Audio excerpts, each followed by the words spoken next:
سورہ القیامہ مکی صورت ہے. قیامہ نام سے ہی آپ کو پتہ چل رہا ہے قیامت کے بارے میں. مکی صورت ہے یہ ہے، اور یہ بھی قسم سے یہاں سے شروع ہے. لا اقسم، نہیں میں قسم کھاتا، بی یوم القیامتی، قیامت کے دن کی. ایک تو یہ کہ قسم جو کھائی جاتی ہے وہ ہر امپورٹنٹ بات جو ہوتی ہے، ہر جس کی اہمیت ہوتی ہے اس کے لیے اس کی قسم اللہ تعالیٰ کھاتے ہیں، جس کی بہت اہمیت ہو، اور جو امپورٹنٹ بات ہوتی ہے اس بات کو بھی اس پہ فورس ڈالنے کے لیے بھی قسم کھاتے ہیں. اب یہاں پر نہیں کی بات ہو رہی ہے، یعنی کس بات پر نہیں ہو رہا ہے یہاں پر کہ نہیں میں قسم کھاتا قیامت کے دن کی، کہ کس بات پر؟ یعنی جو لوگوں کے خیال ہیں، گمان ہیں، وہ سب باتیں جو ہیں وہ درست نہیں ہیں. قیامت کے بارے میں بھی جو وہ سوچتے ہیں کہ یہ جھوٹ ہے تو وہ جھوٹ نہیں ہے. تو نہیں میں قسم کھاتا قیامت کے دن کی. ولا، اور نہیں، اقسم، میں قسم کھاتا بالنفس اللوامہ، نفس کی ملامت کرنے والے. یعنی یہ جو مشرکین مکہ طرح طرح کی باتیں بول رہے ہیں، جھٹلا رہے ہیں، قرآن کو جھٹلا رہے ہیں، قرآن کے بارے میں وہ جھٹلا رہے ہیں، تو یہ سب باتیں جھوٹ ہیں. اس بات کے لیے اللہ تعالیٰ نہیں کہہ رہے ہیں. یہ سب باتیں ان کے خیال جو ہیں وہ خیال درست نہیں ہے، اس لیے اللہ تعالیٰ یہ نہیں، کل اللہ تعالیٰ نے یہاں ایڈ کیا کہ اور نہیں میں قسم کھاتا نفس لوامہ کی. لوامہ مطلب ملامت کرنے والا نفس، لوم سے بنائیے ملامت. لوم کس کو کہتے ہیں؟ ملامت کو کہتے ہیں. اب دیکھیں یہ جو لفظ لوامہ ہوتا ہے یہ ملامت کرنے والا نفس ہوتا ہے. یہ وہ نفس ہے جو خود اپنے اعمال کا محاسبہ کرتی ہے، خود اپنے اعمال کا حساب لیتی ہے اور خود اپنے آپ کو ملامت کرتا ہے. یعنی انسان جب غلطی کرتا ہے یا غلطی پر ہو تو انسان کے اندر خود ملامت شروع ہو جاتی ہے. یعنی انسان خود اپنے آپ کو ملامت کرنا شروع کر دیتا ہے.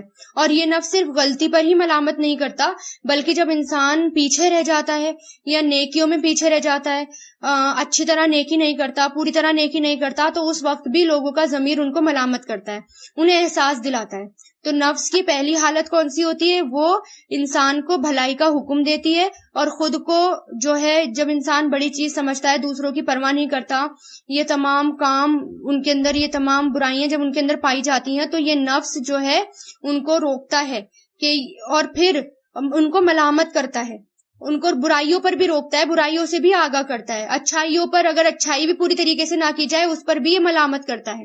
تو اسی نفس کو یہاں پر گواہ بنایا جا رہا ہے، اسی نفس کو اللہ تعالیٰ گواہ بنا رہے ہیں. یحسبو، کیا سمجھتا ہے؟ اب پھر اللہ تعالیٰ کیا کہہ رہے ہیں ان سب کی قسم کھا کر کہ کیا وہ سمجھتا ہے انسان؟ الن، کہ ہرگز بھی نہیں، نجمع، ہم جمع کریں گے، عظامہ، اس کی ہڈیاں. یعنی انسان یہ سوچتا ہے کہ میں اس کی ہڈیوں کو جمع نہیں کروں گا، یعنی اس بات سے انسان مطمئن ہو چکا ہے، جبکہ ایسا بالکل بھی نہیں ہے. انسان کو جلد ہی جمع کیا جائے گا، اکٹھا کیا جائے گا. بلا، کیوں نہیں، قادرین، قادر ہیں، قادرین، قادر ہیں، اللہ اس پر کے، نسویہ، ہم درست کر دیں، ہم سوار دیں، ہم درست کر دیں، بنانہ، اس کے پور پور کو. اللہ تعالیٰ کیا کہہ رہے ہیں کہ میں اس چیز پر بھی قادر ہوں کہ میں درست کر دوں انسان کے پور پور کو. یعنی یعنی یہاں پر کیا ہے؟ نسویہ ورڈ ہے، تسویہ سے، یعنی برابر کرنا، سوارنا یا برابر کرنا. انسان کے پور پور یا انسان کے فنگر پرنٹس جو ہوتے ہیں، ٹھیک ہے، یہ اللہ تعالیٰ کی حیرت انگیز تخلیق میں سے ایک تخلیق ہے، اس لیے اللہ تعالیٰ نے اس کا بھی ذکر کیا.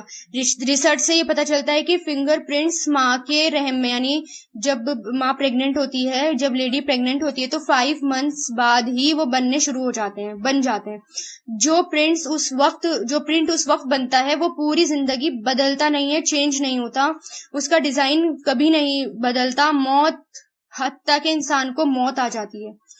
اور ریسرچ کی گئی، ممی پر ریسرچ کی گئی، یعنی مردہ لوگوں کے نشان کو بھی دیکھا گیا، تو ان کی موت کے 2000 سال بھی وہ جوں کے تو برقرار رہے. یعنی یہ ایسی حیرت انگیز تخلیق ہے کہ بدلتی نہیں ہے، پورا جسم ہو جاتا ہے لیکن یہ پرنٹس ایسی کے ایسی رہتے ہیں. اور ہر انسان کے جو پرنٹس ہوتے ہیں وہ دوسرے سے الگ ہوتے ہیں.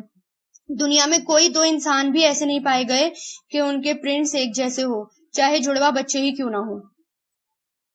یہاں تک کہ جب انسان جل جاتا ہے اور اس کی اسکن اتر جاتی ہے اور جب نئی اسکن آتی ہے تو پرنٹس وہ بھی نہیں بدلتے، وہ ایسی کے ایسی رہتے ہیں، واپس وہ ویسی ہی پہلی حالت میں ہوتے ہیں۔ پھر اللہ تعالیٰ کیا کہہ رہے ہیں، بلکہ یریدو چاہتا ہے انسان، لی یفجرا کہ وہ گناہ کرتا رہے، لی مطلب تاکہ، یفجرا وہ گناہ کرتا رہے، امامہ اپنے آگے بھی، امامہ کہتے ہیں آگے کو، اپنے آگے بھی، یفجرا فجور سے بنائے، کھلے عام گناہ کرنا، اعلانیہ گناہ کرنا، کہ حد سے بڑھ جانا، کہ انسان کیا چاہتا ہے کہ ہر وقت وہ گناہ کرتا رہے۔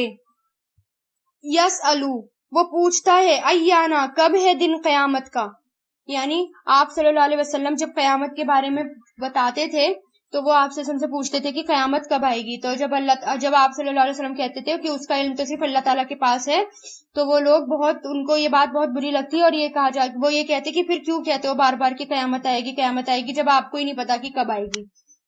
فَإِذَا پھر جب بریقہ چندھیا جائیں گی، بجلی بھی آتا ہے برقن سے بجلی، اور مطلب بہت تیز روشنی جس سے آنکھیں چندھیا جائیں، پھر جب چندھیا جائیں گی، البصرو آنکھیں، بریقہ یہاں اس سے مراد چندھیا جانا ہے، یعنی ان یوزول چیز دیکھ کر جب ایسا ہوتا ہے، آنکھیں ہماری جو ہیں وہ ٹھہرتی نہیں ہیں، تو یہ وہ دن ہوگا قیامت کا دن جب آنکھیں لوگوں کی حیرت کی وجہ سے چندھیا جائیں گی۔ وَخَسَفَ اور بے نور ہو جائے گا، خسفہ خسف سے ہے، خسف القمر کہتے ہیں چاند میں گرہن لگنا، یعنی جب روشنی ختم ہو جاتی ہے، جب وہ بے نور ہو جاتا ہے، جب ایکلپس بھی آ جاتا ہے نا، سولر ایکلپس، تب وہ بے نور ہو جاتا ہے، وہ بھی اللہ تعالیٰ کی بہت بڑی نشانی ہے۔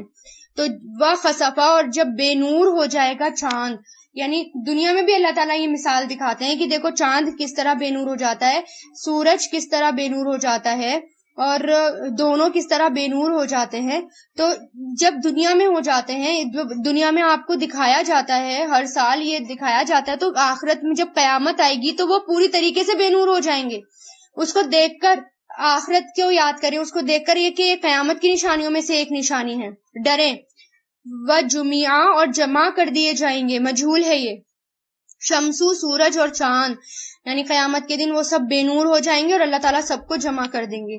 یقولو کہے گا انسان، یومئذ اس دن، اینا کہاں ہے، مفرو فرار کی جگہ، فرا سے، اور یہ مفرو یعنی فرار ہونے کی جگہ، یعنی انسان کیا کہے گا کہ کیا کوئی بھاگنے کی جگہ ہے، کوئی فرار ہونے کی جگہ ہے کہ اس دن سے بچا جائے، کلا ہرگز بھی نہیں، لا وزرا نہیں کوئی بچنے کی جگہ، وزر یہ لفظ وزر سے ہی نکلا ہے، وزر کہتے ہیں بوجھ اٹھانے کو یا بوجھ کو، اور اس سے وزر جب حرکت کے ساتھ آئے تو جیسے اسی سے جیسے وزر ہے، وزرا مطلب سب میں حرکت آ گئی ہے نا، زبر آ گیا، جب اس کے ساتھ آئے تو پہاڑ یا قلعے کو کہتے ہیں جہاں انسان پناہ حاصل کرے، ٹھیک ہے، اور جب وزر ہو جاتا ہے اس سے تو اس کا مطلب ہو جاتا ہے بوجھ، اور وزر ہو جائے تو ایسی جگہ جس میں پناہ حاصل کی جائے۔ ہرگز بھی نہیں، لا وزرا نہیں کوئی پناہ کی جگہ، الی ربکا آپ کے رب کی طرف، اس دن مستقرن ٹھکانہ ہوگا، مستقر ٹھکانہ، یعنی صرف اور صرف اللہ تعالیٰ کے پاس ہی ٹھکانہ ہوگا اور کوئی اور کسی جگہ ٹھکانہ نہیں ہوگا۔